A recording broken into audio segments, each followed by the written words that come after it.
Welcome back to episode 3 of the Super Limit Break podcast. We're here to talk about all the shit we've been consuming, from video games to movies, manga, and everything in between.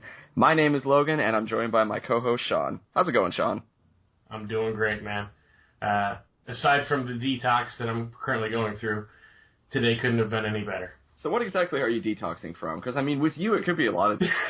Fucking cigarettes, man! Okay, because I was thinking booze, gay porn, you know, like, there's so many things that are destructive. The booze and the gay porn is all that's getting me through this. Okay, so that's your saving grace right now. Exactly, yeah. No, so for about almost 13 years, I've been a pretty heavy smoker. And, I mean, really not for any real reason. Other than, you know, I probably just should because reasons, yeah. Yeah, because of logic. I don't know. I just, you know, it's just one of those things where I didn't plan on it. I just kind of woke up one day, was out of cigarettes, and said, you know what, fuck it. I'm just done. I'm not going to go buy anymore. So I'm on day 2, and, yo, dude, I feel fucking sick. Like, I can't even eat anything. I ate a banana earlier, threw that shit up, like, an hour later, and I just had stomach aches the last 2 days and felt really nauseous. But from what I hear, you know, the physical addiction part kind of is over after 5 days. So if I can make it through this 5-day hump, then it's just a mental game. And your body is just violently fighting back for this new change. Yeah. Oh, it wants a cigarette. I mean, and I went and emptied out all the ashtrays in my house because I didn't want to be like on day 4 and be tempted to go like smoke a butt. You know what I'm saying? Like, yeah, for sure. But fucking, that cigarette's nasty. I just want to be done. Plus, think of all the money you'll save. Oh, God. Yeah, but what am I going to do with that money? I'm not smart with money, Logan. I'm just going to buy more Steam games that I'll never play. That's fine. You know, that's a better use of your time than making your own Steam. See what I did there? But, yeah, I'm doing good. How you doing this week? I am detoxing from Valentine's Day. It's a very different detox from yours, but it's an equally important one.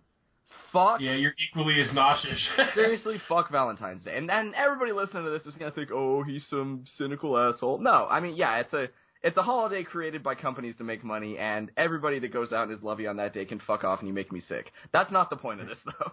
The point of this is I work in a restaurant, and we got bent over a table and fucked by a big black man raw. Like, oh. Well. We got busy at around 4 p.m., and we were on an hour-and-a-half wait until closing time. Ugh. Yeah. That was fun. That sucks. I've been on the outside of that a few times. And because it was on a weekend this year, Valentine's Day was Saturday, we went ahead and staffed Friday and Sunday like it was going to be busy as well. And Friday it was, Sunday it didn't end up being. So Friday and Saturday were about 8.5-hour days. And for a server, with no breaks, no sitting down, that's a long time. Yeah, no kidding. Server shifts are normally in the 4.5 to 5 hour range, so that kind of sucked. My whole weekend was just gone, just completely demolished. But, yeah, that's pretty much just it. I'm on my last day off now before I go back to work, but it'll be a normal week, so not too big of a deal there. Yeah, at least it'll go back to normal. You don't have to deal with all those fucking fake-ass people. Yeah. They're not really happy, Logan. You know that, right? So there was this guy. I'm such an asshole, but there was this guy. He came in ahead of time and set up this whole, one of our little, like, 2-person mini booths with this, like, pink heart tablecloth and these, like, plastic, they were plastic, the cheap fuck, these plastic wine flutes with hearts all over them and, like, heart glitter, and, like, he decked this thing out. So everybody's back there making jokes like, oh, if he doesn't get laid tonight, that's sad, blah, blah, blah, this and that. They're trying to be cutesy about it. And I just was like, well, somebody shops at Kmart. Yeah, no shit. Yeah, that's actually, that's kind of pathetic. I mean, I don't know. That's just my opinion. Maybe I'm not the most romantic person, but if you're showing up at fucking Outback an hour before dinner and laying down plastic champagne flutes, you're fucking pathetic. Yeah. Also, just saying. I went out to dinner last night, which I don't do very often, so I'm not used to having other people wait on me anymore, and I'm kind of just, like, ingrained in how I do things and what I'm used to. Man, I am the most nitpicky, critical-ass customer now that I'm serving again. Really? You'd think it'd be the opposite. You'd think you'd be more understanding of his technique or their technique. Our server, she did fine, and I forced everybody, because my family are a bunch of cheap fucks, I forced them to leave her a good tip, but... See, that's where you change. Now that you're on the other side, you're like, fucking, you better fucking tip her. Yeah. You would hate me. If we went out to lunch together, You would, like, we need separate tables, because fuck this guy. No, but so, I'm leaving a nickel on the table. I got him to tip her well, but I was just sitting there nitpicking the shit out of everything she did the entire time. And I realized I was doing it, so it's like, no, she still earned a good tip, but man, fuck, like, I don't know, I'm just too used to how we do things. Like, at Outback, we're really not professional, if that makes sense. And that sounds horrible, but like, No, that's what I want if I go out to eat somewhere. You have fun when you go there. Like, I'm personable and I get to know people. I'll make fun of the customers. I'll shuck and jive with them. She was just like, this is your wait staff, you know? And I'm like, hey, asshole, what do you want for dinner? You're fat. You want a porterhouse? You know? Extra butter on his steak. But you know what? I'm like nitpicky about one thing when and this is so stupid. And I'm not really like a germaphobe or a neat freak or anything, but when I order like a water and they bring out the straw and it's already in my cup and it's just like the little piece of paper on top of the straw, I fucking hate that, dude. Don't open my goddamn straw, people. Get your fucking fingers off my straw. Ours aren't sealed, so at Outback, that's all you get. You don't even get the little half a wrapper. Oh, dude, yeah. That's when I fucking flip out. I'm like one of those little autistic kids bringing in the fucking gluten-free bread. Autism. I don't know if you've ever had to deal with. I don't know if you ever had to deal with fuckers bringing in their own gluten-free. No, shit. You know, I've not had that. I did have this stuffy old woman come in with her own creamer, though. Man, we made fun of her. Yeah. So she orders coffee, and she's this, like, stuck-up old fucking Cruella DeVille-looking bitch. And she orders coffee, and I'm like, and, you know, do you want any cream or sugar with that? She's like, I have my own cream. Thank you very much. It's like, oh, fuck you. Fuck you. I was like, did you bring your own spit? Because you're getting some, bitch. I see you brought your own stick that's up your ass, too. That was nice of you. Yeah, that's so weird. I don't know. Some people I'll never understand. Like, there was a guy who used to always bring his own... Well, I mean, even that, I mean, he was just quirky, but he'd bring his own plastic silverware in. We have gypsies that always... I love how stupid they are. They think everything's dirty, so they order all their drinks in to-go cups, and they always use plastic silverware. However, the stupid fucks still eat on our plates. If they were really worried about it, wouldn't they get those in to-go containers too? Dumb. Exactly. Just stupid. If you're gonna be a stupid fanatic, be a smart stupid fanatic. Don't be an idiot. Yep. And if that's the case, say the fuck out of my restaurant. Go to Applebee's, you pieces of shit. Yeah, exactly. Cunts, all of them. So, dealing with the cunts yep. and the bitches and all that else comes with Valentine's Day. What else you been up to, man? I've been playing some games. I don't know about you, but even with how busy I've been, I just had me a nice little marathon session, and I finished the game in about 17 hours. I kind of wish it was longer. Shit. Yeah, that's like me with an anime where you're like, oh, watch this one. And then, like, 2 days later, you're like, are you fucking serious? You're done? Yeah, now this was over the course of about 5 days, but still, like, a few of those I haven't really had the days. chance to marathon anything, but I think I got some decent playtime, man. So I'm just going to go ahead and start off.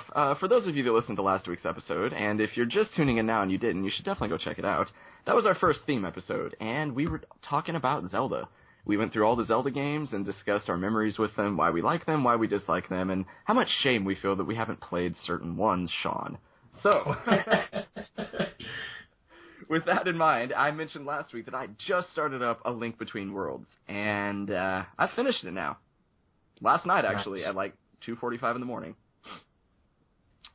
Yeah. That's dedication. It took me 16 hours and 45 minutes to 100% this game. That's not bad at all. It's not. I wish it was a little bit longer, but at least this way it left me wanting more and not wishing it was over. So it was paced really well.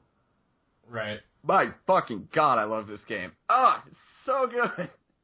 So wait, now are you ready to say that it's your favorite 2D Zelda game? No, that's still the Minish Cap. Okay. But I know, because remember you were saying, like, you didn't know if you were on the fence just because, like, the older ones that you like, maybe that's more nostalgia and this one's actually just better. You know, to be honest, I only played the Minish Cap once, and it was when it came out, which, obviously, that was a Game Boy Advance game. That was a long time ago now. It was, like, more than a decade ago, I think. So I don't remember it well enough to say for sure. I think I still like the Minish Cap more, but goddamn, this is a close second. Some of the gameplay changes to it didn't really affect me, though, like they were supposed to. I never died, for one. Not even once. Well, but Yeah, I guess that is a problem. It's an easy game. It is easier than A Link to the Past. I don't think Minish Cap is particularly difficult, but A Link to the Past is definitely harder than any of those types of games that came after. That and Link's Awakening. I think those are both, they bust your balls way more than like Oracle or Minish or this. But the dungeon design, man, I absolutely loved it. Each dungeon is themed around a different item. So you have the sand dungeon where you need to use the sand rod. There's the ice dungeon where you need to use the fire rod to melt things. There's the one where you need to use the tornado rod to like boost yourself up. There's one where the hook shot plays into it. But on top of that, there's a lot of different ways to do things. Because the game is so free flow with how you get the items, because you rent the items from this guy in like a rabbit suit, which is obviously, he's from the Dark World, you find out. It's obviously an homage to Link looking like a pink rabbit when he went there in Link to the Past. Yeah. But you rent all your items from him, so it's not really a matter of, oh, well, you just entered this dungeon and found the boomerang, so now everything's going to be about the boomerang because you found it here. No, you're going to need certain items to get through certain dungeons, but there's tons of times where you need to get to this certain platform, or you need to hit this switch, and you can just come up with ways to do it. I jerry-rig things together all the time with bringing this platform up and throwing this bomb from this weird angle, and, like, there's really a lot of, like, free-flow freedom in it, which is pretty cool. Also, the new mechanic of being able to, like, go into and out of walls as a painting, I love it. It's so... Yeah, that looks cool. It reminds me of Psychonauts. It's so seamless, and it works so well. But yeah, so a big thing was supposed to be, like, you could rent any of the items except for one. You can't rent that one until a little bit later, but all but one. And, you know, they cost $300, $200, whatever. And if you die, you lose them. So there was supposed to be this whole, like, balancing act of, okay, well, I'm going to go to this dungeon, so I need to go rent this thing. And, oh, but if I die, then I'll lose it. I never had to mess with that. Like, I went around and explored Hyrule as much as I could really early, so I got a fuck ton of money. I rented every single item, never died, and then as soon as I could buy them, I bought every single item. Because once you buy them, even when you die, you keep them. So it was just never an issue for me. Like, that whole part of the game didn't really play into it. For me, it was just like, hey, I got all the items right away. Awesome, you know? Right, and then since it's a Zelda game, it's probably not any difficulty setting. There's a hero mode where you take double damage, but you can only play that on New Game Plus. Oh, okay, well, but at least that's something. Yeah, but the dungeon design was just brilliant. There's so much attention to detail in this game. From the way that his hair bobs when he runs, to the little bits of fire coming up when you're in the fire dungeon, or just so much care was put into making this game just so good. And that's such a shit description of something. Like, it's good. It just is. Like, in every possible way, it's just awesome. From the very second you start playing, it just feels good. And a lot of that is because the game runs at 60 frames per second, which a lot of handheld games don't. So as soon as you take that first step and swing your sword, it's buttery smooth and it just feels good. I spent so much time cutting down bushes and signs and pots for no other reason than moving around and swinging my sword felt good. Like, almost every screen I would clear out. There's no fucking reason to do that. It just felt so good, I wanted to cut things. Now, was this internal Nintendo? Because I know Minish Cap and the Oracle games were both Capcom. I do believe this was, yes. Okay, so this is the first, like, 2D isometric one they've made in a while then, right? From just them, yeah. I'm not sure what the development team behind it was, to be honest. Because, you know, even internal Nintendo has different teams. Right. But I mean, I've heard nothing but good things about this. And normally you usually hear great things about Zelda games, but, you know, the last few have had some complaints. This one's just been, you know, like, the Metroid Zero mission of handheld Zelda games or whatever. Just nobody's ever said anything wrong about it.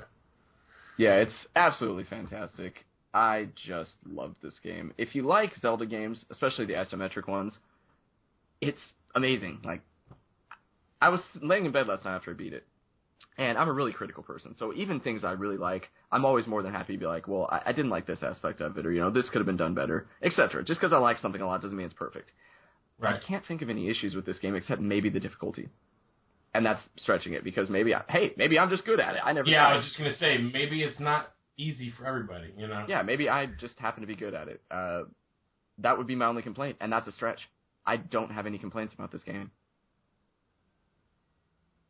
Yeah, I mean, I haven't got my hands on it yet. I haven't played it, so I can't say that I won't. But, man, I really don't think I'd have any problems with it.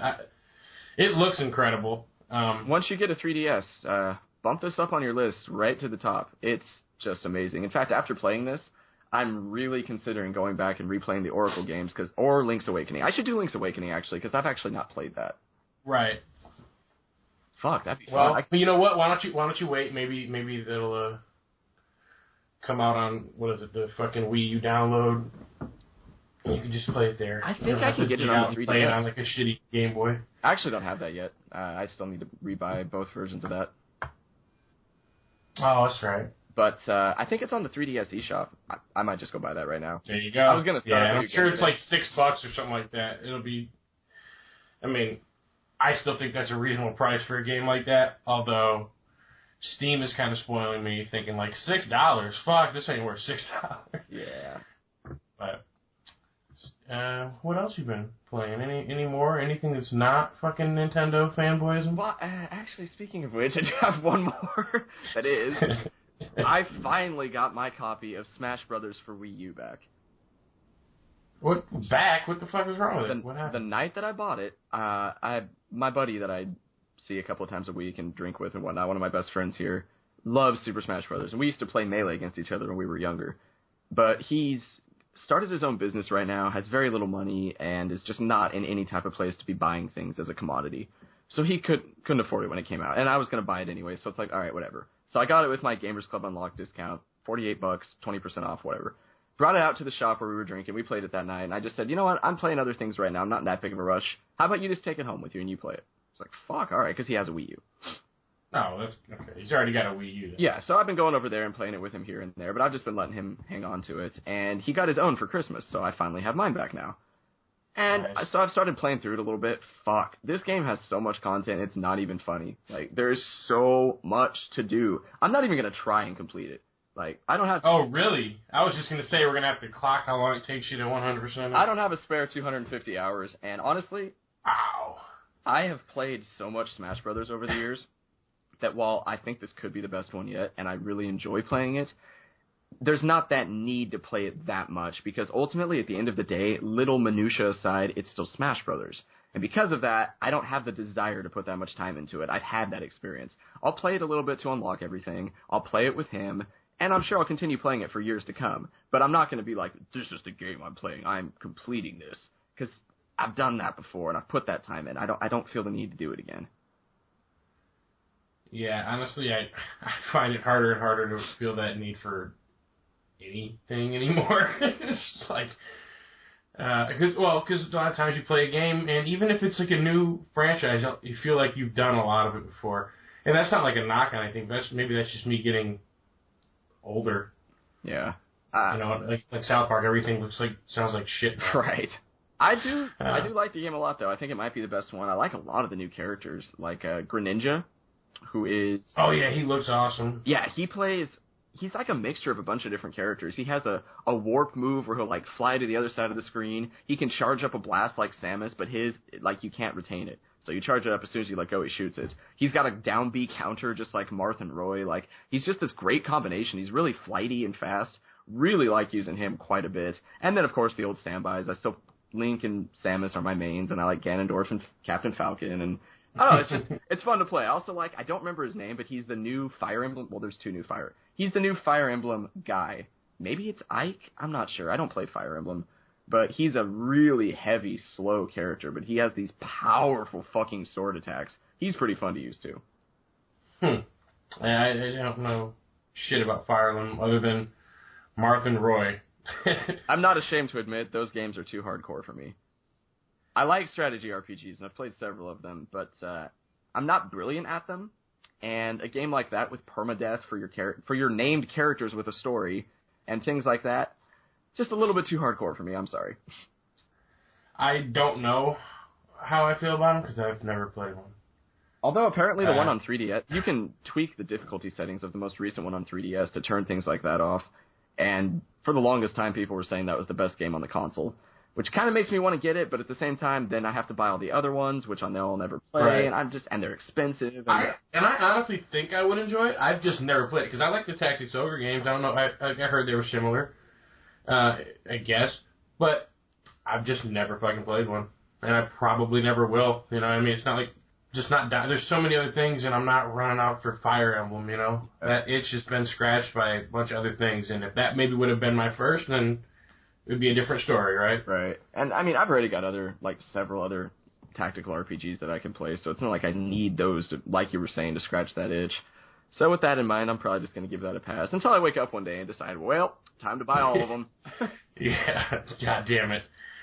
Yeah, don't let that happen. Yeah, definitely not. Because they are fucking expensive. For the most part, yeah. Especially, there's a Wii or a GameCube one, or maybe both, that are just so goddamn expensive. Yeah, probably both. I've actually been playing old-ass games. Let's see.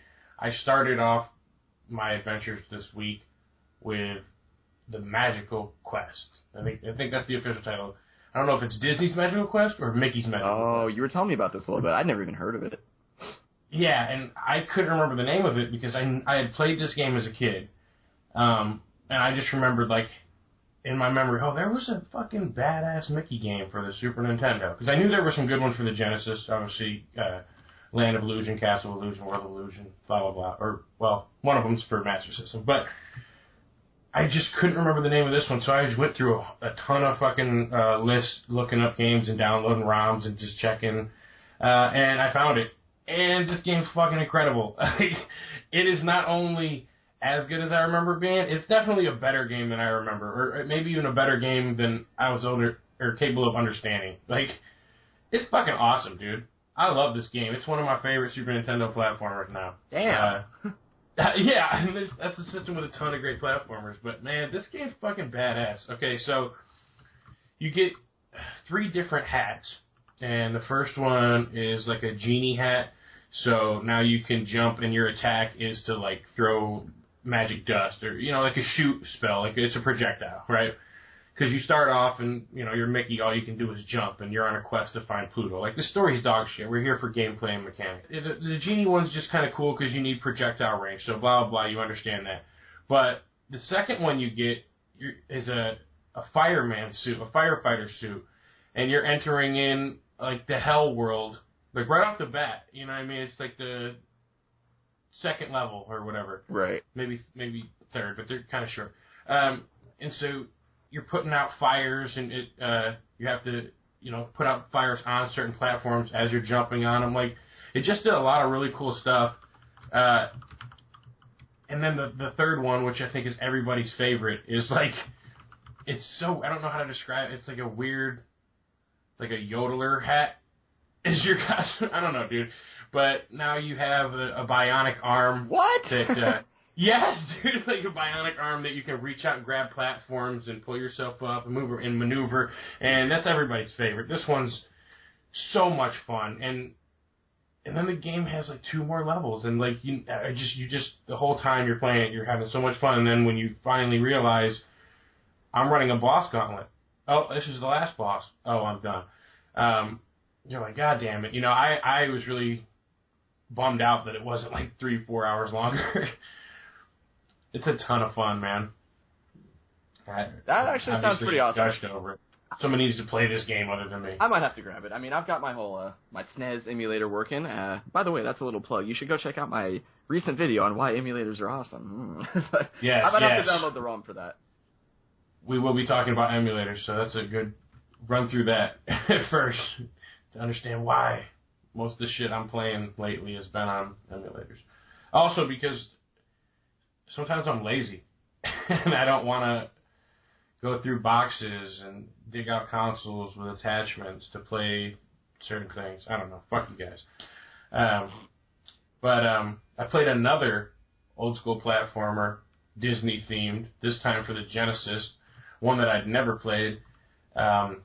I don't know if you've heard of this one. Nah, I never heard of that. So, Donald Duck, man. Quackshot, starring Donald Duck. Quackshot's fucking badass, dude. Think, similar to DuckTales, honestly. It's a really quirky platformer. I don't even remember what my fucking mission is, my quest. But you start off and you have 3 levels to choose from. You don't know which order you have to do them in, but there is kind of an order if you want to run through it in one go. Because what happens if you play the level that you're not supposed to be at yet, you'll get to a part where you can't continue forward, but there'll be a hint as to why you can't, and then a little marker will show up, and now you can call your plane to pick you up, so you can go back to the world map and pick another level. And when you go back to that level, if you've been there before, your plane drops you off at the halfway point. It drops you off where it picked you up, so that's really cool. But anyway, you get certain items you need to progress and play the levels in the right order, and that was something, I don't know, it definitely had been done, but maybe not like that, to me at least, where you had to back out and, learn what you do and go back and play. Because like in Mega Man, you pick any level, you can finish it. But, you get a plunger gun, you get a bubble gum gun that shoots bubbles, which I thought that was dumb, but, because, they're not like pink bubbles. They should have just called it a bubble gun, because it looks like soap bubbles. But whatever. Okay, alright. Yeah, that's... you get a popcorn gun. A little bit that's nitpicky, amazing. but... But, it's just a cool game. And I know I'm not the only one that likes it. I've seen it on a bunch of, I don't know, maybe Metal Jesus and fucking Ain't Shit Eric and a bunch of, people know about this game. And that's why I tried it out. And it actually is a lot of fun. Interesting. And, not as enthusiastic to try that one, but the Disney one. No. Yeah, no. The first one definitely is. That's what I'm saying. I didn't say this one was great. I just said it was a lot of fun. You know what I mean? Yeah. And it's not long. I think it's like 9 levels long or whatever, so you can run through it in about an hour and a half. It's Disney's Magical Quest is where you want to be. But I only played one other game, so did you play anything else, or should I just finish? Yeah, I got another couple of things. Okay. I finished Final Fantasy IX, which we talked about in our first episode. Oh, nice. Yeah, so I got the only thing I didn't do, I ignored the cards, because I don't like the card game. Yep, fuck the cards. There were a couple of, retarded key items that I didn't end up getting, ones that are just there for the sake of having. I decided to skip those, getting up to, 2,000 or 200 in the jump rope game. Not gonna fucking happen. Wait, what happens if you get 2,000 in the jump rope? I think it's 200, actually. You get an item that does nothing more than just sit in your key items, and you can say, hey, look, I got it. It doesn't do anything. Nice. And I didn't fully max level everyone. I did get all of the skills on every single person, though, and I have every single piece of equipment in the entire game. Every single one. I think that's all that really counts. Yeah. Skills and equipment. I feel good about that. So I completed that. I like it a lot. It's not perfect. I don't see how people act like it's the best thing since sliced bread. I think there's some pretty heavy nostalgia glasses going on there because, god damn, man, there have been a lot of better games than that. But I really, really like it. Well, you would... Hold on. Okay. Is that the best Final Fantasy game... Okay, outside of Tactics on the PS1? Yeah. Okay, that's all we ever said, man. Don't act like it's the greatest alright, thing. that's fair. All I ever said was that is the best PlayStation 1 Final Fantasy game. However, 7's gameplay is better. Because okay, that's fine. Because that's remember, I was bitching about how slow-paced the active time battle system is in this one. It's not in 7. So I like 7's gameplay better, and I don't know. I'm really in between. I think 7's overall story is better. It's just done worse, if that makes sense. If they go back and they rewrite 7 and they retranslate it so it's not so fucking emo, melodramatic nonsense, I think 7 has a better story. But the way that it's presented to us now, with how the characters are portrayed in the translation, it's not better. 9 is. But I think at its core, 7 has the potential to be better if it's redone. Yeah, well, I think 7's story is really, really fucking cool, but it just, it wasn't done right. It was done poorly. Yes. But, alright, well, congratulations. You beat Mario. Yep, and we all knew that was going to happen. But I'm glad I played it. I'm still thinking I may end up getting into medical school this year, and if I do, that means I'll start in September. And that means my time to play games is going to go down the fucking toilet. So with that in mind, I will still have a little bit, but not a whole lot. So what I'm really trying to do before I get in, I want to play all the major releases from my favorite series. So for Final Fantasy now, I still want to play 12, and I want to play 6. I'm skipping 8. I can't stand the entire gameplay system. Oh, dude, you're such a bitch. I love it. So I'm skipping 8 outright, and I never finished 5, but I got far enough in it to get the gist of it. Not completely my cup of tea. So I need to give 6 and 12 a go. For Dragon Quest, I still need to play Dragon Quest 6, and there's a couple of Tales games or things here and there. I'm trying to get through all that type of stuff. So that's my goal. All right, fair enough. And that's why Final Fantasy IX got bumped up like it did. But 8, man, you need to just get over yourself with that one and just break that game and play it the way it's meant to be played. Yeah, it ain't happening. I can say that for sure. Well, fuck it. I got one more game. So and then so do I. We'll have you go ahead and finish off then. Oh, well. So, real quick, I've been playing Minish Cap. I've only put about 3.5 hours into it. I didn't really play much last night, even though I kind of planned on it. I did something else. It was awesome. But I love this game. And at first, I wasn't sure how I felt about it because the graphics kind of weren't my thing. Really? Yeah, man. I didn't like the Wind Waker-ish look in a 2D perspective like that. Like, he just didn't look right to me. And, like, that Picarico village, I'm fucking up already, right at the beginning, you know, the tiny little people? Yeah. The Minish people? I hated the way that town looked. I was just like, just being super negative. But, you know, as soon as I got into the first dungeon, I was all about it. That game... It's just I don't know, is it super standout or super special yet, other than the fact that you don't have to, you know, find your items, you can just buy everything. And the dungeons are actually, you know, they're cool, but like I said, I'm only 3 hours in, I've done 1.5 dungeons. What am I missing that makes it the best 2D isometric one, other than just like, oh, this really feels like a third Oracle game in a lot of ways. And first of all, I just want to say, Eslo is fucking amazing. Isn't he? You gotta have the I love Eslo. I will say that, dude. I will say that. That's something that makes it a little bit better. I love that. But, you know what I mean? Is there something super innovative with how they do the dungeons later on, or other than, you know, giving you the items at the store? Not that I can remember. I just remember it being a really, like, well-done, well-made isometric Zelda game with a cheeky sidekick and the new mechanic of going small. Yeah. And, you know, and the mechanic of rolling is fucking badass. I forgot about that, yeah. You can just roll everywhere you go. Yeah, I completely forgot about that shit. Well, good. I'm glad you're finally playing it. Now we just need to get you to play a couple other ones, and your Zelda shame will be gone. Yeah, well, Skyward Sword, I think, is probably going to be the big Zelda shame for a while. Yeah, it's understandable. I still recommend it, though. Like, it has issues, but still a good game. Yeah, Wii Motion Plus.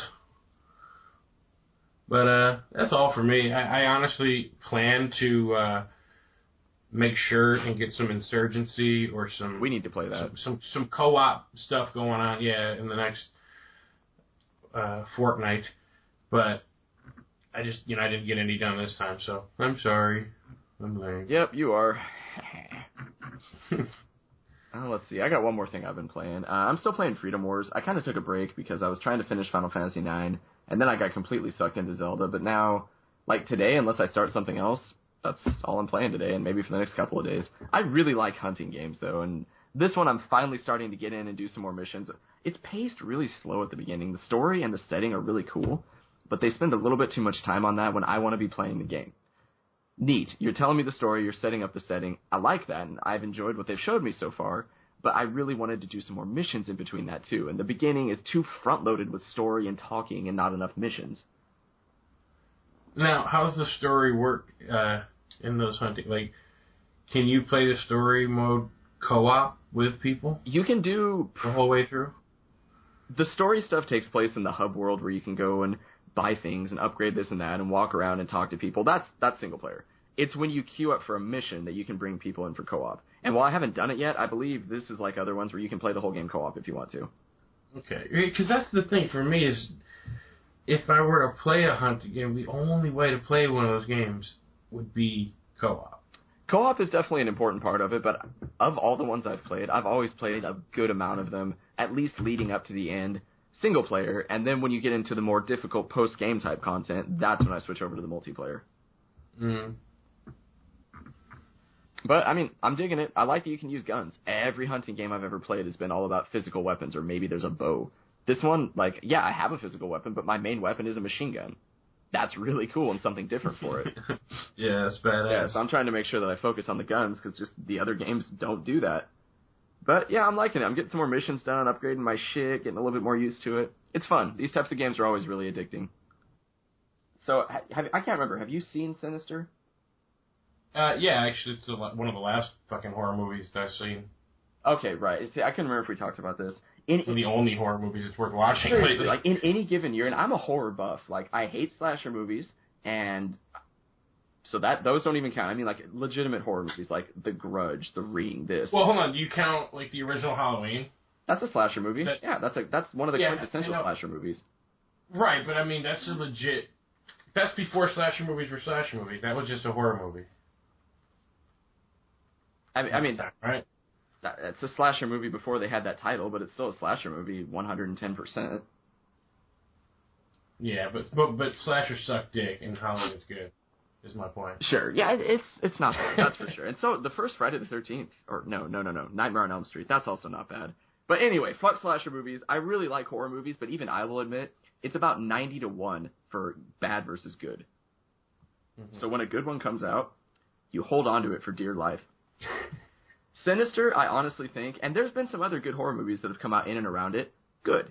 But Sinister is, I think, by far the best horror movie that's been made in the past, God, I would almost say decade.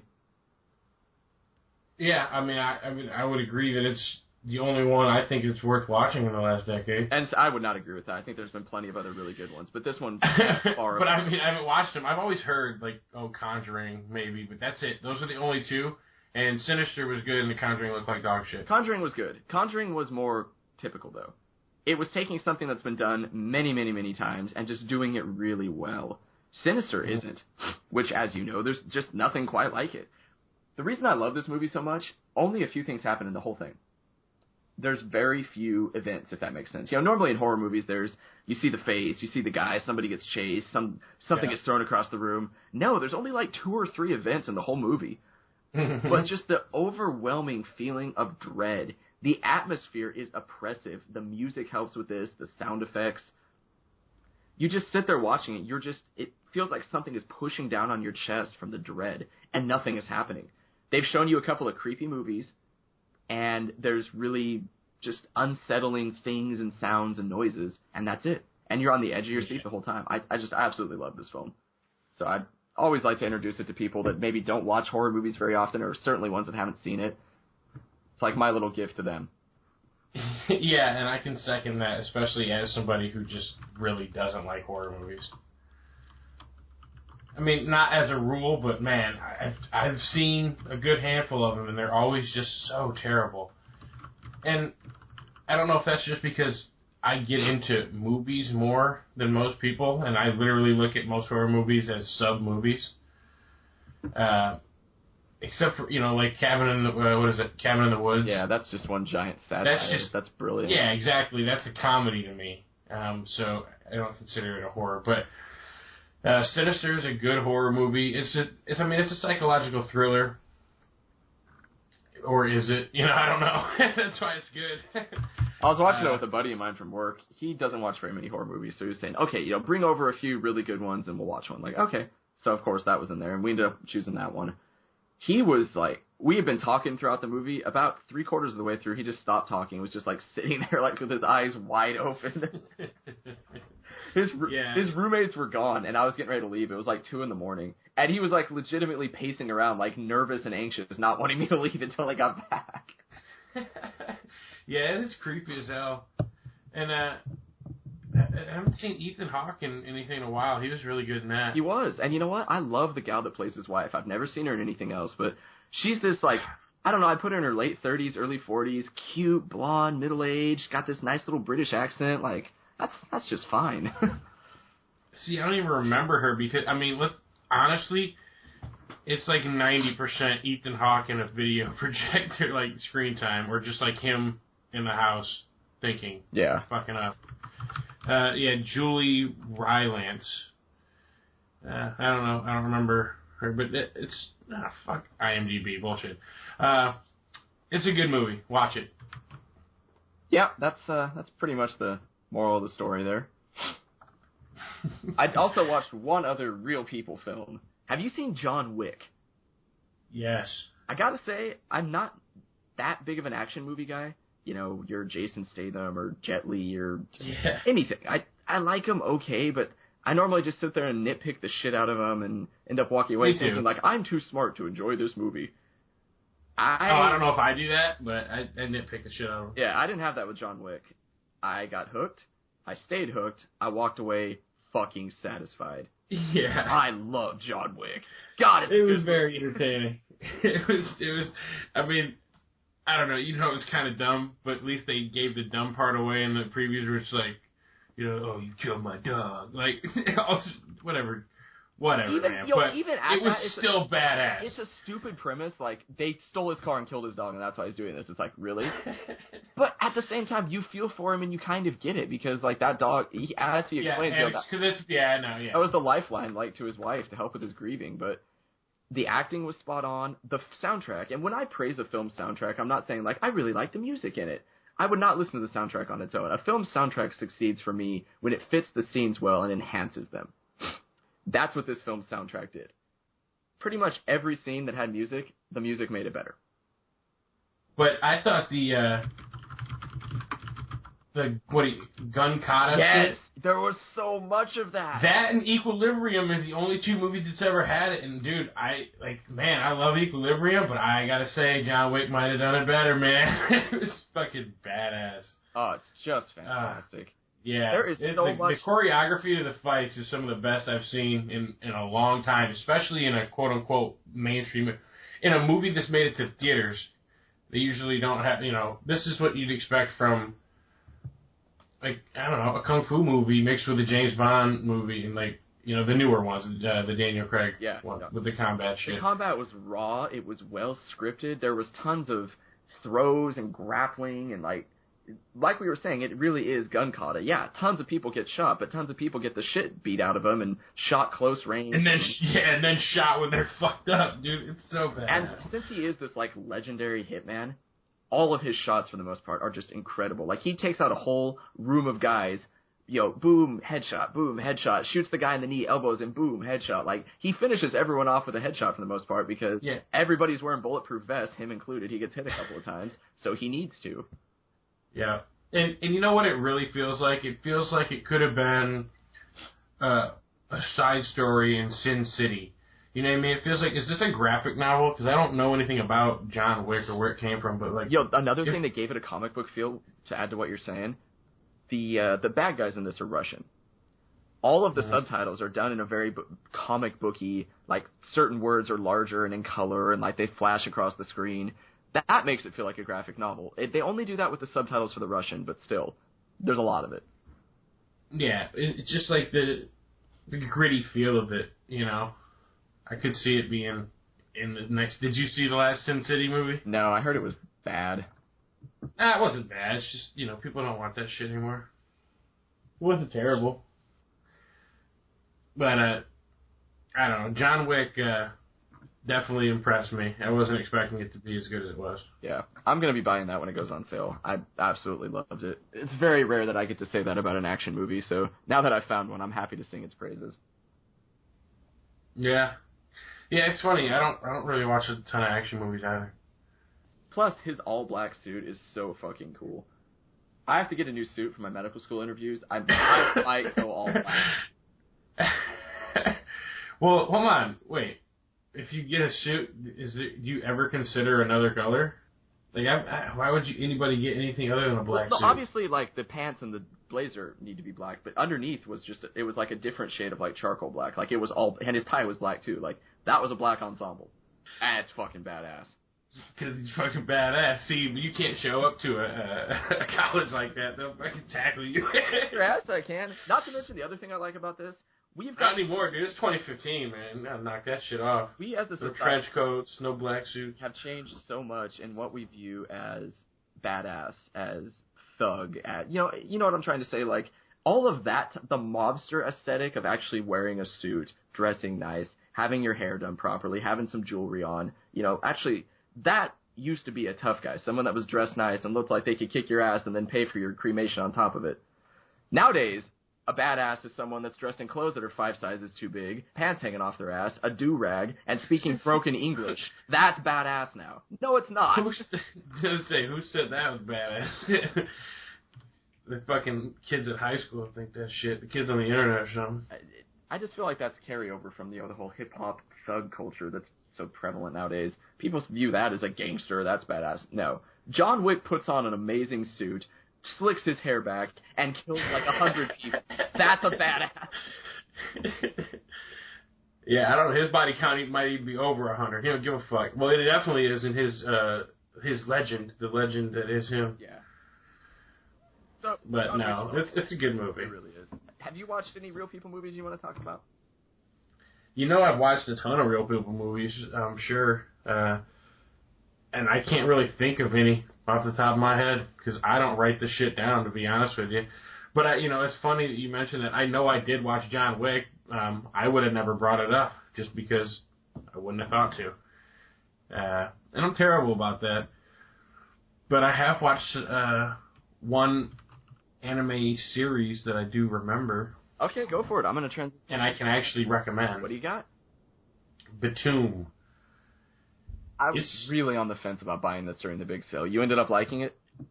I did. I really did. But how expensive was it? What did it cost? It's a Sentai title, so it would be around $30.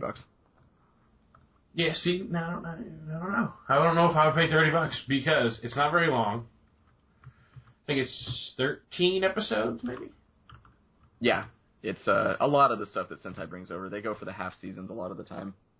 Yep. Okay. But the premise is pretty interesting. I just wish it would have got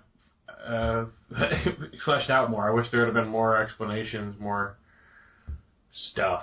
That's the only downside because what it is basically there's a huge video game craze in Japan, or I guess all over the world in the lore here. But it's this one certain game called Batum, where you play, I guess, in a third-person perspective as just guys running around on these giant arena battlefields that can only track each other through some type of sonar. And there's no guns. All you have is bombs, and there's different types of bombs. So some bombs, you can set a timer. Some bombs are homing bombs. Some bombs are tripwire. Some bombs are, there's a bunch of different types. Okay.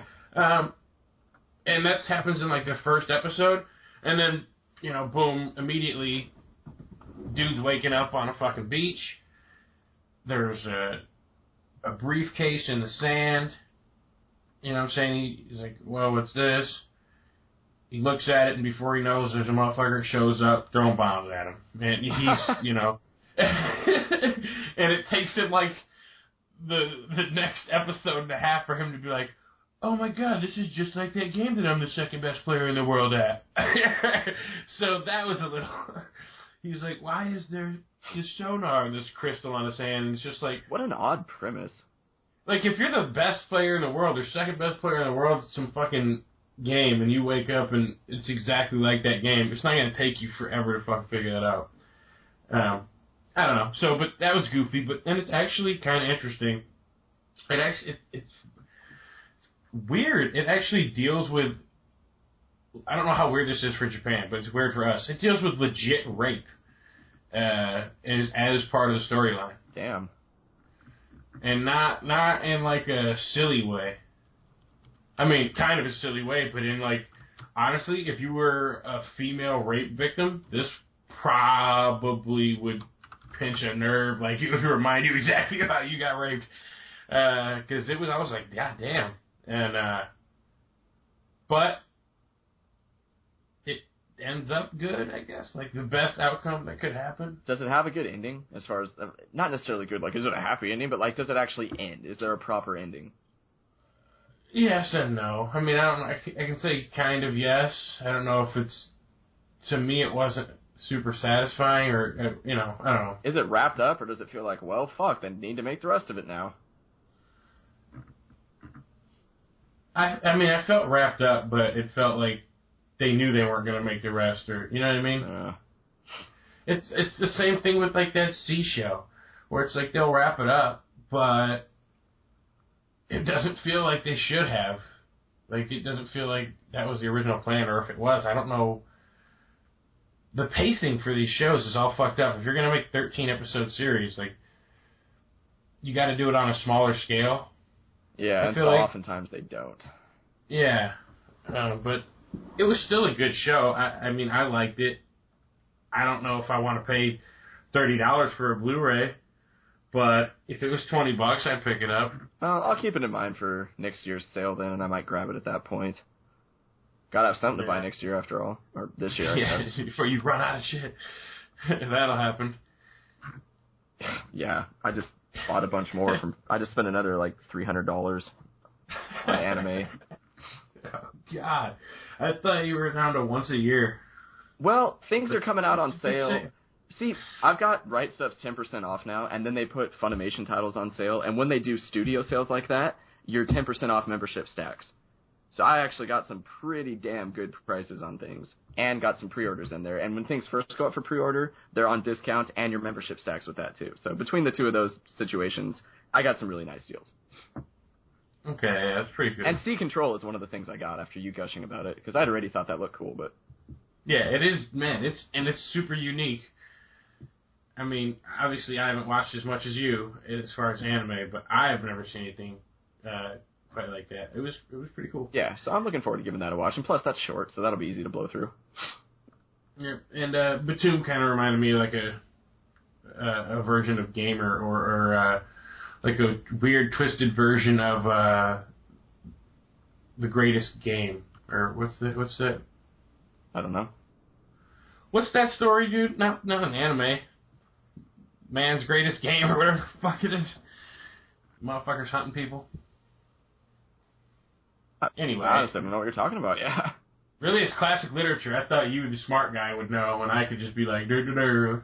You know, I gotta admit, I like reading, and I've read a lot. I like reading fantasy and sci-fi, so... Most dangerous game, dude. That's what it is. I didn't even look it up. Yeah, so classic literature you remember that. isn't necessarily something I know about too much. Oh, really? You don't know nothing about Most Dangerous Game? Nope. Been fucking recognized. I don't know how you graduated high school without learning the Most Dangerous Game. Well, I'm getting ready to teach you something. February 22nd in Japan is officially Ninja Day, where you are allowed to come to work dressed like a ninja. What? Are you kidding me? You don't get the day off, but you're allowed to come into work dressed like a ninja. Here's a picture of two people sitting in an office cubicle dressed like ninjas. What the fuck? I'm sorry. I know that's a complete non sequitur. It has nothing to do with what we were talking about, but I just saw it. I don't care. That's amazing. And you just found the fucking episode image, dude. Because that's incredible. Alright, where is it, motherfucker? I'm waiting for you to send me the link before we can even move on. Okay, alright. Well, I was just reading about it on Kotaku, which I'm ashamed that I go to now, but... Well, hold on. Do we want to take a second here and segue into the one little news item you wanted to talk about this week before you talk about your anime? Yeah, since you brought up Kotaku. That's fine. I wish that place would have got shut down instead of shutting down. Look at me. So professional. Oh yeah, totally. So yeah, I am forced to use Kotaku now because I just don't know where else to go. Because my favorite video game website, Joystick, went tits up. AOL bought them out a few years ago, and AOL decided to shut them down. So they're gone. It's still one of my homepages. Every time I open Chrome, that's one of the tabs that open. I refuse to take it off. I just keep hoping someday there's going to be new content there, but there won't be. Yeah, I know you went there way more often than I did. They were my news. That was one of my stops. I went there, Destructoid, and a lot of times I'd end up at Rock, Paper, Shotgun. I use Joystick and Siliconera. Siliconera for all the Japanese stuff, and Joystick for everything else. On top of that, though, I listened to the podcast for years back when Chris Grant and Justin McElroy were doing it. They're gone now. They went off and started Polygon, who can fuck off. I can't stand that website, but... Joystick had always been leftist and liberal. They were part of that San Francisco blogosphere, so that's that's unavoidable. But aside from that stuff, which I hated, and well, they all are. I mean, so it's just like and so when that came up in a review, which didn't happen they're no Polygon where they let that like completely override their reviews, or when they would write a story about something like that, I would just ignore it. But just the way that they actually discussed games. Like, their analytical process was actually extremely formative for me, helping to grow and nurture my own. Because just that level of deep insight and deep analysis was fantastic. I can honestly say that their reviews, especially from like their editor-in-chief, Ludwig Kietzmann, he was my favorite one. Their reviews were fantastic. I've never read video game reviews, mind you, this is for written, that were as good as those, and I'm really going to miss them. I didn't know anything about this until it just popped up. I'm like, oh shit, Joystick, really? I don't even remember when AOL bought them, but I've been religiously consuming their content since about 2008. Oh, wow, yeah. That sucks, man. Really does. So I need to figure out a new news site to go to, and reviews. Like, I normally watch reviews on YouTube, but I liked reading theirs. So if I could find another place that has good news that's not Kotaku, and another place that does good reviews, again, that's not Kotaku, and even worse than Kotaku is Polygon. I can't stand that website. A lot of those people know what they're talking about with games, and a couple of them came from Joystick, actually. But the entire point of Polygon was to be an openly left-leaning website to discuss things from a social justice warrior point of view and from a liberal political mindset. Fuck that noise. That's funny. I didn't even know that. I just never went there because fuck. It's just like, oh, really, Polygon? I don't need another one. But they're the ones where they spent like half of the Bayonetta 2 review talking about how it objectifies her and the game's bad because it does that to women. Oh my god! Like they do that type of thing. Well, see, that's the thing. And that actually affects the score with them. Like, that's a legitimate part of the that took up the review. They also really got on the radar when they did that with Dragon's Crown because of the sorceress. Of course, ignoring the fact that all the characters in that are caricatures and the men are, buff fucking sex gods. No, that's fine. But the girl with the big boobs, that has to go. That's sexist. Fuck. Dude, but none of them give a fuck about that stuff. Like, they do it for attention, or maybe they're really just brainwashed into thinking things are way bigger deals than they are. I don't know. I don't know, but Polygon could just fuck off. I wish they didn't exist. Yeah, they're not a positive force. It is impossible to find fully neutral shit most of the time. No, it doesn't even need to be fully neutral, but they are so open about where they stand and what their content is. Well, good. That's fine. Good for them. Now I can just stay the fuck away. Yeah, I do appreciate that. Like, that helps with, like, the news channels, too. It's like, oh, I don't watch MSNBC. I don't watch Fox News. I don't watch, you know what I'm saying? Why? It's like, because they fucking wear shit right on their sleeve. I know what they're about. I don't need to fucking tune in. Yep. And that's why you gotta be able to call bullshit and not backpedal or not have a bias and just be neutral and be intelligent and objective. That's why Total Biscuit is still my favorite video game personality, because when he talks about these gender issues or social equality or all that type of shit that is now so prevalent in games for some reason, he says the things that I say. Like, he's the one pointing out, like, hey, this isn't equal, hey, this isn't okay, blah, blah, blah, this and that. And he's called, a bigot and a racist for it when he's just saying, like, no, I'm trying to be actually fair and not biased like all of you people. Mm-hmm. It's just too bad that Gamersgate is fucking stupid, and I'll say that on both sides. It's gotten out of control. Yeah. It's doing no good. It needs to go away. Right. It's because it's pointless. People are like, we want what is it? See, this what is the problem. At the core of it, it actually had some good ideas, and now it's just a fucking shit show, and everything that they were going for has been just completely lost. The only part of it that I'm really on board with is just asking for disclosure. If you are personally involved with something, disclose that. That's it. There are journalists that do that. There are websites that do that. That's okay. You can do that. All the rest of it, yeah, that's a murky mess. But that core tenet of it, I'm on board with. Everything else, wash your hands of it. I don't know. I just think it's like pie in the sky shit. Like, well, it is, but there's people that already do it. So how is it pie in the sky if there's already people that do it? So that means it I said earlier, no, it can't be done completely, but why bother trying to get people to change their practices? Why not just promote people who already do what you like? Look, they're going to be pieces of shit. They're going to do. You can't change that, and to even try to fight it is just to make noise and draw attention to dumb people and dumb shit. Well, and it's not so much on a person-to-person basis. For YouTube people, yeah, because they do their own thing, but more so it's rules for websites. Like, I believe it's Rock, Paper, Shotgun that already has a very clear-cut journalistic ethics policy, and again, I think it's them. I'm pretty sure it was, and they've been left out of the discussion because of it.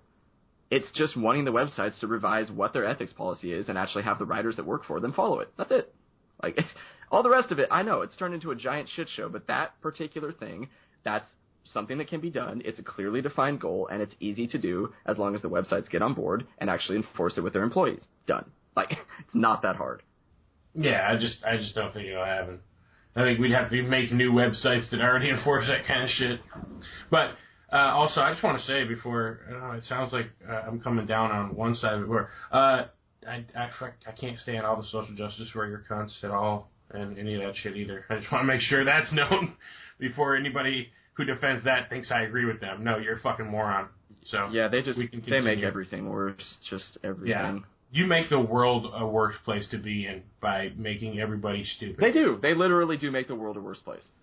Fuck social justice warriors. Easy for me to say. Yeah, it's like, I can't even say it. Now you spit. Get the taste out of your mouth. No, seriously, I just can't stand that shit. Yeah, okay, anyway, enough about Gamergate and all that. This started off as I'm sad joystick is gone. It turned into that. No, but it needed to happen once and for all. We never talked about it ever. And now we can bury it because I hate talking about it. True. So it's done. And do you notice how surface level we stayed with that? Yeah, because we're fucking done with it, and everybody else should too. I hate it. But, happy things. I want happy things before we go. Okay, all right. I watched some anime. We haven't talked about that yet. Thank you. It's going to be, like, super depressing, like Mushishi. So I watched the film called Children Who Chase Lost Voices. And this was one of the movies that I got during my big, $3,000 Black Friday haul. Nice. Didn't know very much about it. Really, really, really enjoyed it. The tone kind of reminds me of like a Studio Ghibli type film where it's not super adult. A kid could watch it, but there's also adult things happening and a lot of adult ideas going on. I guess it depends on how much you want to digest from it, which is nice. Can you give me more without major spoilers? Let's see. I really don't want to spoil it. There is another world that's locked away in the center of the Earth. And it's like, it has its own atmosphere. There's a sky in there. There's people that live there. Dinosaurs used to live there. And it's been known about throughout the generations. It's referenced in mythology. It's referenced in history. And if you look hard enough, they're all actually talking about the same place. And this girl gets... Sounds awesome. This girl gets really interested in it, and she ends up meeting somebody from there, and things unfold. Not going to get into it too much. Some of the guardians, like these giant mythical-esque creatures, are coming up to the outer world, and that starts things happening. She meets somebody from there. She ends up going there, and I'm leaving out tons of detail, but that's pretty much the gist of it. But people die. Like, there's some fighting, and there's, like, a fair amount of blood from it. There's adult things going on in it, but it's also following kids in a really simple premise of just wanting to see your loved ones again and just trying to find salvation, basically. Well, that sounds like really interesting. I was already planning on watching it, but now I'm more interested. It was fantastic. The dub was amazing, and because it was a movie, the amount of detail and color throughout this entire film, the visuals are probably the best I've seen. Probably. For an anime film. Trying to think back through all the anime movies I've watched, a lot of them are really good looking, and they have unique styles, but the style of this one is just hyper detailed. Like, that's the style they were going for. A fuck ton of detail and color. And it's hard to beat that. Wow. Nice. So that's a good recommendation. Absolutely. What is it again? The Children Who Chase Lost Voices. Children Who Chase Lost Voices. That's a good fucking title, too. Yeah, the full title from Japan is like Children Who Chase Lost Voices from Down Below or something, but I don't think ours has the full title. So I really like that. I'm about 3/4 of the way through Robotics Notes. This is also based on a visual novel and from the same people that did Steins Gate, which I think is probably the best anime I've ever seen.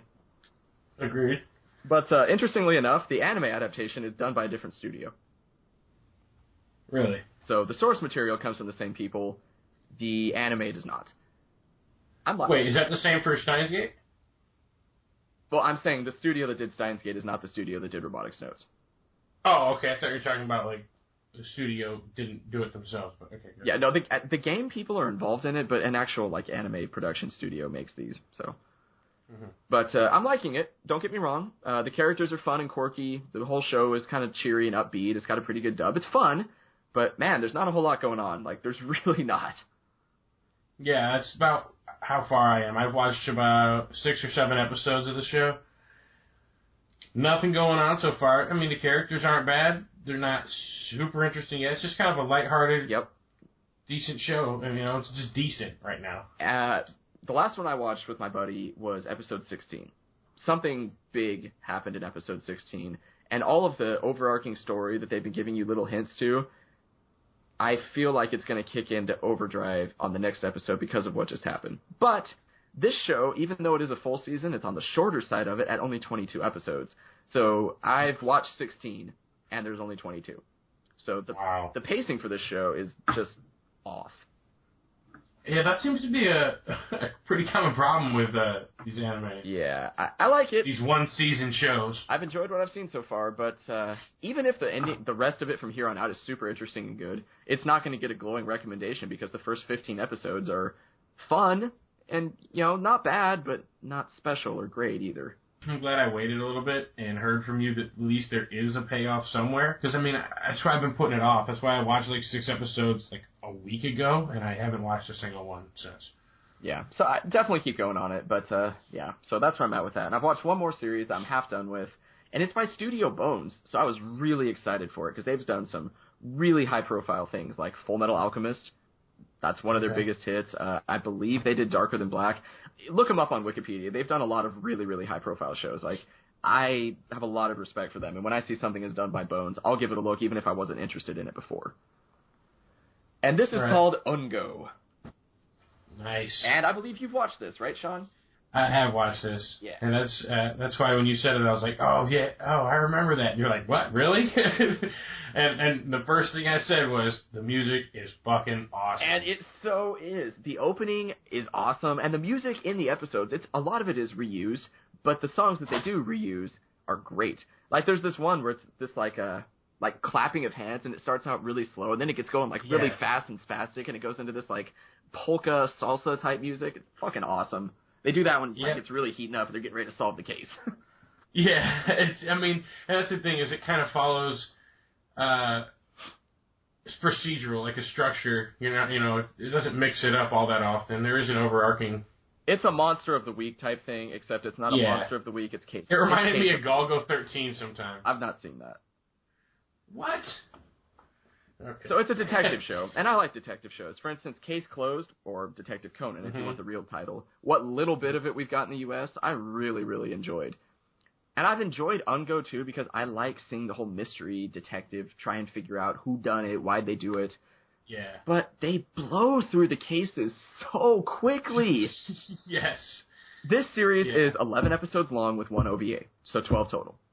I didn't know there was well, maybe I did. Maybe I just saw all 12. If they would have released this as a full season and maybe added one more case, take what they have now and expand it into a full season and throw in one more case, I think it would be 1 billion times better than it is. Because it blows through it too quickly. Really, we could have taken some more time getting to know the characters from each of the cases, getting to investigate things, having things more fleshed out. We didn't need to fly through everything so quickly. On top of that, they live in a really interesting world. We've seen things about this world. There's complete and total information control by the government. It's a dystopia in that regard. And on top of that, even when the cases are solved, one of the main character's fathers is the best detective in Japan. And once he solves something, he proposes a cover-up for nearly every case, where maybe the person that did it still goes to jail, but as far as what's released to the public and what's officially on record is totally different from what really happened, to save this or that organization, to save this business, to save face for the government, to fool people into thinking this or that. That's some really interesting stuff going on there. What the fuck is up with their society and what led to that point? But it doesn't make good on it because it doesn't have enough time to. It's just a waste. They wasted potential. I like what's there, don't get me wrong. But it blows through what is there too quickly and doesn't expand upon things that it really should have. Why lay down such an awesome foundation just to waste it? Yeah, what's the, I'll watch these shows and I don't ever really look into where they come from, but is this a manga series? Or no, it's based on an old, I don't know if the books were written in the Meiji era or they were about a detective in the Meiji era, but it's based on a series of books, again, either from that era or about that era. And in the next episode previews, they actually tell you, it's based on another story from Ango Kakusen, or whatever the fuck the name of it is. It's a shame that they weren't longer and more fleshed out. It would have been cool if they would have, maybe made a movie series or something. I don't know. Or just a full season. Normally you don't ask for that. Yeah, or a full fucking season, huh? A full season would have just done it. It just needed more time. So I like Ungo. I've enjoyed what I've watched. I'm almost done with it, but not. Oh, you're not done? No, I'm not quite done, but not perfect. I only have a couple episodes left. It's not like it's going to fix all this in 2 episodes.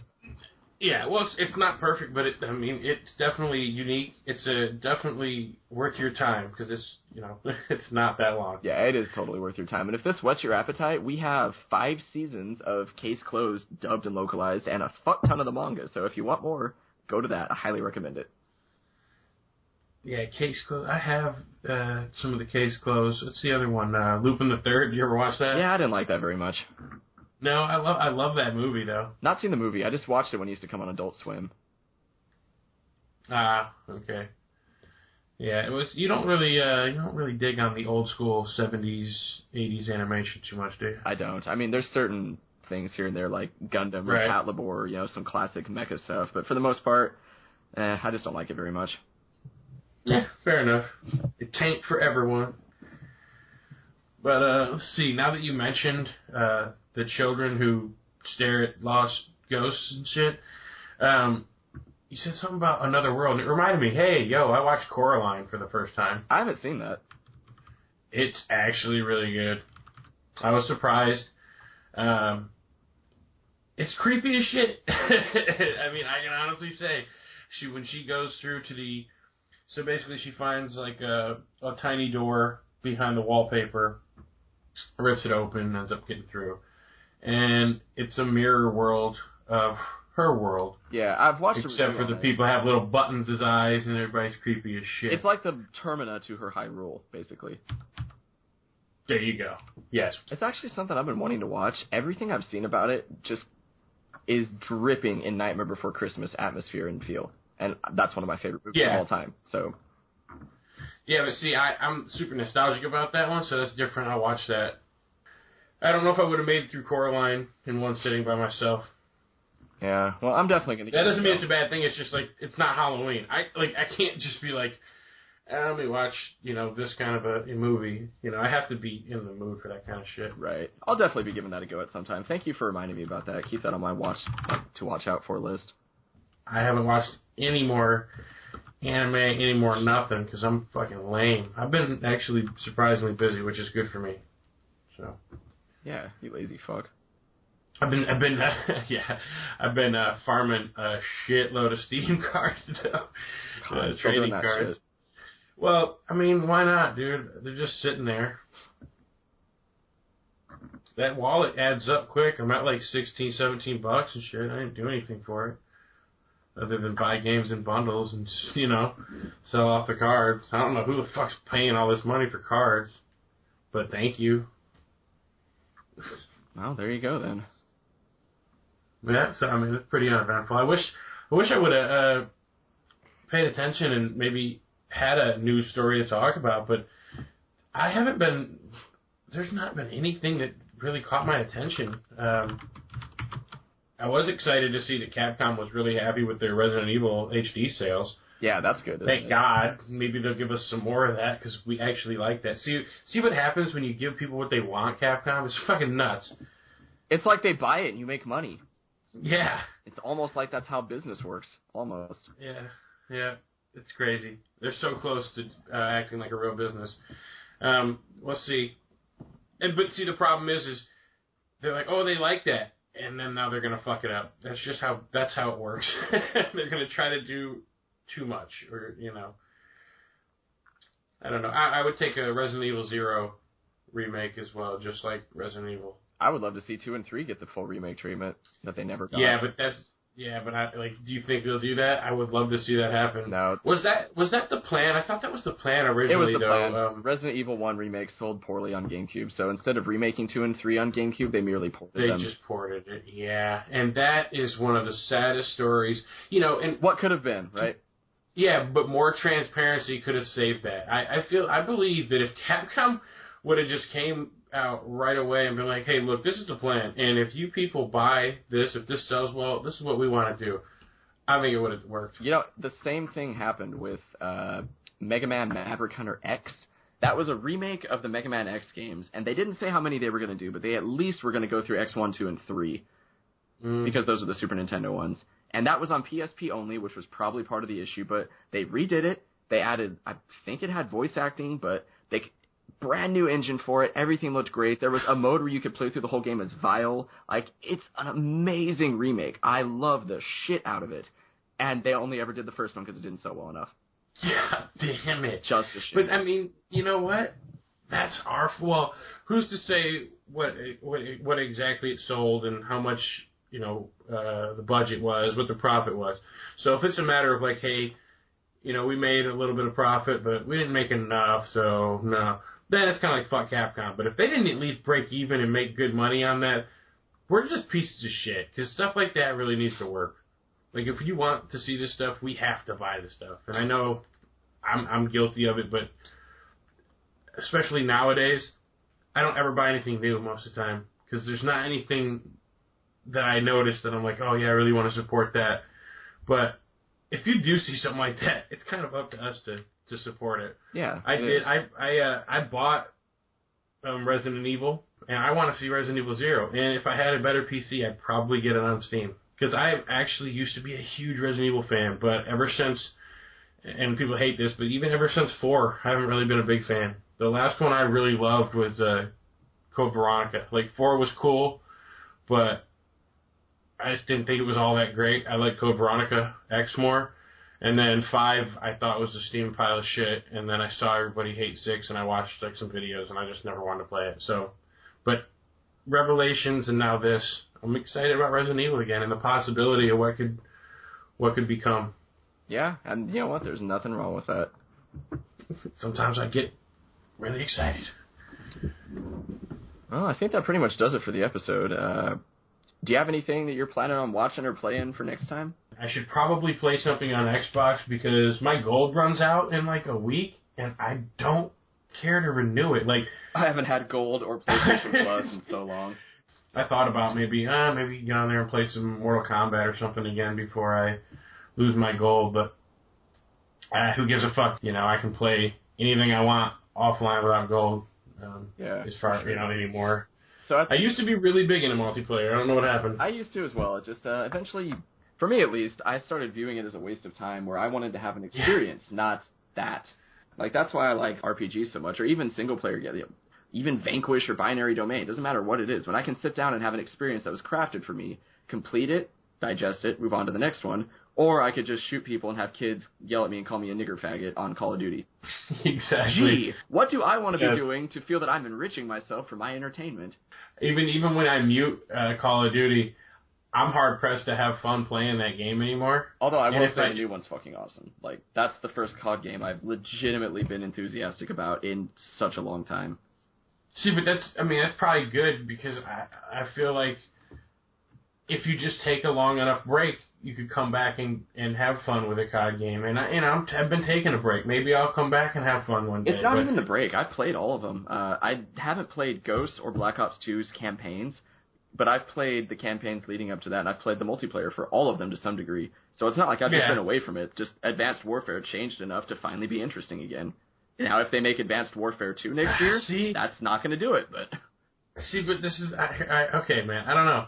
Because that sounds exactly like me. I played all of them up till... Black Ops 2 I own, but I never finished the campaign. I played like 3 levels and just stopped playing. I played a couple games of multiplayer and then just gave up. Never played Ghost. Ghost is a pile of shit. I played Advanced Warfare. I was not impressed at all. I'm just like, it's Call of Duty with a mech suit and a laser gun. No, the locomotion changes things a lot. The fact that you can dash, double jump, hover, boost, that changes the game wildly because you have so many more movement options. Yes, I totally feel like they just ripped that off from Titanfall. Regardless of that fact, integrating that into Call of Duty has completely changed the game from the ground up because you can't play it the same way anymore. It feels fresh to be able to run around and do that. Plus, the aesthetic is just cool. It's that near future, like, Edge of Tomorrow type look. I like that. So I like the setting. I love the way it feels to move around. And the game actually plays different now because of the new locomotion. That's about as much as they can do. They can only change it so much. Good on them. I just wish they would just stop making the fucking games, I guess. I just don't care anymore. And I'm hoping maybe one day I will care again, because I did have fun with Call of Duty 4, and when they introduced zombies, like more specifically probably. Yeah, I mean, World at War was great, but more specifically probably Black Ops is where I played the most zombies because, I think the Collector's Edition came with the World at War maps. And I played most of mine in World at War. I played very little past that for zombies. Oh, really? Yeah. See, I had fun doing the Easter eggs. But see, I never did the Easter eggs in World at War. Like, I played the zombies just enough to get the achievements for that one. But in Black Ops, like, I had friends and we did the Easter eggs, and that was cool. But then it's like, hey, Black Ops 2, more Easter eggs. And it's just like, I get tired of it. I get tired of doing the same shit over and over. I get tired of games. I get sick of shit. Like, that's just something that's happened more and more now that I'm not forcing myself through things, which is great. I've been a lot happier and enjoying my gameplay more. But there was a time there when I wasn't even enjoying some of the things I was doing, and I was just playing it to finish certain things that I didn't even want to do, and just... I'm glad I'm over it. And achievements were a big part of that. Yep. I remember when I swore those off, and I'm very happy I did. Oh, God, it's the greatest thing ever. It's like, oh, I'm playing games again. It's not working. It's not frustrating or annoying. But rant over. I don't know. I'm tired. Fucking ornery. I really want a cigarette so fucking bad. Yep. What do you do? Play some games, get over it. We should play some Magicka eventually. Yeah, we do. Oh, Steven has that now, too. Oh, God, he's going to be such a troll-a-lol. Oh, like I wasn't? Yeah, I know, you two together. Oh, fuck. Yeah, Magicka's great. But we'll have a good story, something. It'll be more interesting than some old fucking Genesis and Super Nintendo games. I'm sorry, people. Shit happens. So, guys, that does it for episode 3 of the Super Limit Break podcast. Sean, thank you. That was fun. Thank you. All right, and we'll catch you guys next week. Also, don't forget to follow us on Twitter at HellDestroyer77, at SolidJunkernaut, and you can check me out on YouTube also at HellDestroyer77. See you guys next week. Peace.